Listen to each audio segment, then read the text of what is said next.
الحمد لله نحمده ونصلي على رسوله الكريم أما بعد فأعوذ بالله من الشيطان الرجيم بسم الله الرحمن الرحيم هو الذي أرسل رسوله بالهدى ودين الحق ليظهره على الدين كله ولو كره المشركون ولو كره الكافرون قال رسول الله صلى الله عليه وسلم والذي نفسي لبدعت أن أقتل في سبيل الله ثم أحيا ثم أقتل ثم أحيا ثم أقتل ثم أحيا ثم أقتل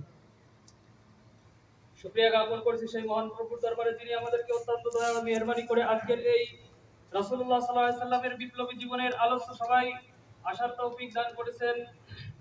সেই সাথে সাথে দুরূদ প্রেরণ করতেছি মানবতার দূত নবী মুহাম্মদ রাসূলুল্লাহ সাল্লাল্লাহু আলাইহি ওয়াসাল্লাম।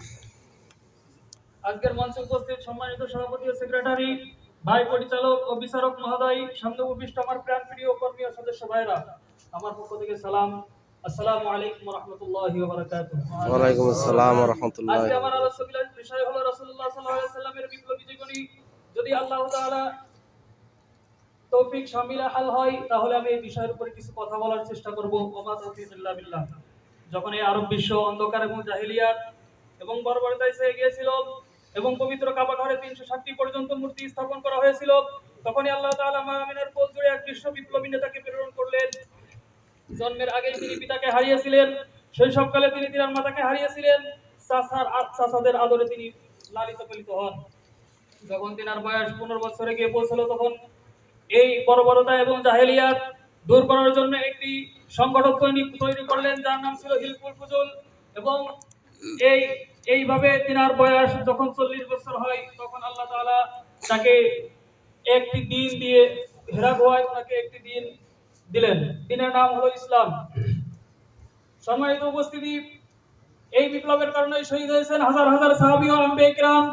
যখন রাসূলুল্লাহ সাল্লাল্লাহু আলাইহি সাল্লাম আল্লাহ তাআলার দ্বীন এই জমিনে প্রতিষ্ঠিত করার জন্য চেষ্টা শুরু করলেন, হেরা গুহা থেকে আসার পরে 3 বছর মক্কায় দাওয়াত দিতে প্রকাশ্যে 3 বছর মক্কায় গোপনে দাওয়াত দিলেন এবং 2 বছর প্রকাশ্যে দাওয়াত দিলেন।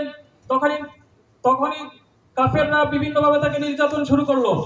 এই নির্যাতনে নির্যাতিত হয়ে রাসূল সাল্লাল্লাহু আলাইহি সাল্লাম ব্যাকুল হয়ে তখন তায়েফের উদ্দেশ্যে গমন করেন। তায়েফবাসীরা রাসূলুল্লাহ সাল্লাল্লাহু আলাইহি সাল্লামকে বিভিন্নভাবে নির্যাতিত করে সেখান থেকে তাড়িয়ে দেন। রাসূল সাল্লাল্লাহু আলাইহি সাল্লাম মক্কায় এসে পুনরায় মদিনায় হিজরত করেন। মদিনায় হিজরত করার পর রাসূলুল্লাহ সাল্লাল্লাহু আলাইহি সাল্লামের জীবনে কয়েকটি যুদ্ধ সংঘটিত হয়। মক্কার কাফেররা তখন পর্যন্ত রাসূলুল্লাহ সাল্লাল্লাহু আলাইহি সাল্লামের পিছন ছাড়েননি। মক্কার কাফেররা বিভিন্নভাবে তাকে এরকম ভাবে নির্যাতন করার চেষ্টা শুরু করেন। রাসূলুল্লাহ সাল্লাল্লাহু আলাইহি সাল্লাম এই বিপ্লবের জন্যই তার দমদম মুবারক শহীদ হয়েছে। এই বিপ্লবের জন্যই তার শরীর থেকে রক্তক্ষরণ হয়েছে। এই বিপ্লবের জন্যই রাসূলুল্লাহ সাল্লাল্লাহু আলাইহি সাল্লাম সিজদায় পড়ে আল্লাহ তাআলার কাছে ক্রন্দন করেছেন। আমাদেরকে মনে রাখতে হবে, যদি আমরা রাসূলুল্লাহ সাল্লাল্লাহু আলাইহি সাল্লামের এই বিপ্লবী জীবনকে অনুসরণ করি এবং রাসূল সাল্লাল্লাহু আলাইহি সাল্লামের সমস্ত আদর্শ মেনে চলি, যেমন রাসূল সাল্লাল্লাহু আলাইহি সাল্লামে বিদায় হজের সময় বলে গিয়েছিলেন, তোমরা যদি আমার দ্বীন এবং আল্লাহ তাআলার হুকুমকে আল্লাহর জমিনে যতক্ষণ পর্যন্ত তোমরা ঐক্যের ভিতরে থাকো এবং এটা বাস্তবায়ন করার চেষ্টা করো, তোমাদেরকে কোনো দল কোনো মত তোমাদেরকে ধ্বংস করতে পারবে না।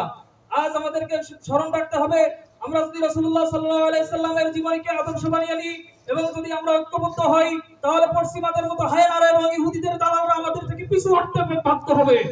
ঠিক, আমাদেরকে মনে রাখতে হবে, আমাদের জীবনে রাসূলুল্লাহ সাল্লাল্লাহু আলাইহি সাল্লামের জীবন ধারণ করতে হবে। এই উদারত আহ্বান রেখে আমি আমার বক্তব্য শেষ করতেছি। নাসরুম মিনাল্লাহি ওয়া ফাতহুন করিম।